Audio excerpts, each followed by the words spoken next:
Ang pagkahaling sa pagsusulat ay nagsimula nang ako'y bata pa. Sa paglaon ay natuto ring tumula. May mga nailathala ng mga aklat at patuloy na nagsusulat. Sa katunayan, naniniwalang ako ay mamamatay habang sumusulat. Ang tulang paghihintay ay naisulat bunga sa pagmamatyag sa mga ugat ng halaman sa aking maliit na hardin. At umalagwa na ang isipan sa lahat ng bagay na hindi minamadali ang pagsibol at paggalaw sa ating mundo.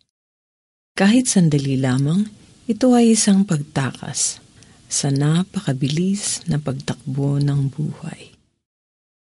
Paghihintay.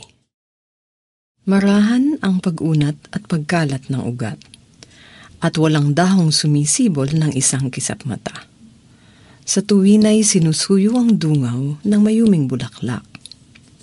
Hindi bumubulaga ang umaga.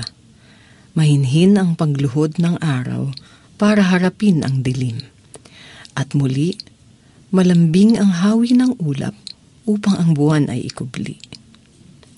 Sa saliw ng unang iyak ng sanggol, walang maipapantay.